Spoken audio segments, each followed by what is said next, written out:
Charan! Hello everyone! O, hayan. Nasa ano po tayo? Game center tayo sa Soka. Malapit sa Soka Station. Ang pangalan ng game center ay Molly Fantasy. Tama ba ako? O, ayan. O, basta ayan. Kaming dalawa lang ni Kane dyan. Kasi yung papa niya may meeting saglit. Malapit lang din dyan. So, inaantay namin siya dyan para kami ay mag-lunch. O, diba? O, ayan. O, laro-laro muna kami ni Kane. Kami yung unang-unang customer dyan. O, kasi close pa lang, nakatabay na kami doon sa labas. Kaya ayan. O, diba?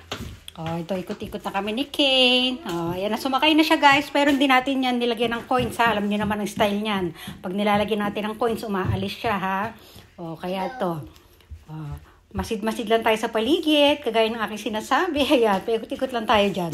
O, syempre, tinitingnan natin kung may staff. Kasi, may mga tawag dito, may mga game center na masyado mahigpit, pinagbabawal nila yung kuha ng mga videos. So, ayan.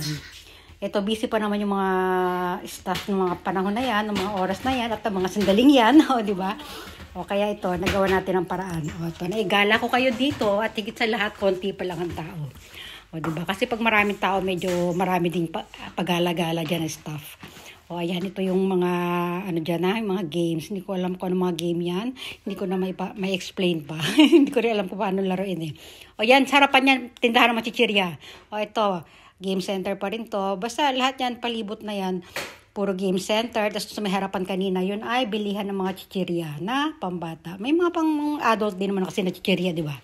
O, ayan. O, karamihan dito ay UFO catcher. O, ayan, o. O, ito ng mga yan, o, mga candy, mga kung ano-ano, ito mga toys. So, hindi na natin na-videohan nung may nakuha ako dyan na mga laruan eh.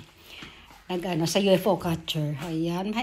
O, diba? Mga chocolates. O, ano pa meron sa dulo?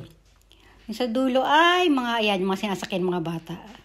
O, ayan. O, lipat na naman agad siya. O, ang bilis, o, diba? O, babalik siya doon sa pinanggalingan niya kanina. O, anong meron dyan? Ayan, dyan may mga hinahagis na mga bola dyan eh. O, timo, malis agad, di ba? O, sana naman siya. O, masid-masid sa paligid, takbo dito, takbo doon, ayun. O, sana naman, O, hindi talaga siya nagtatagal sa isang pwesto niya eh. O, yan. O, gusto niya ganyan, nagmaman-man. Magbabarangay tano dyan ito paglaki itong batang ito eh. O, ayan na. O, di ba? O, takbo na naman siya doon. Anong meron na naman dyan? Biyam na nga. Sige na, hanggang dito na nga lang. Sige na, papaalam na po tayo. Hanggang dito na lang. Bye! Thanks for watching!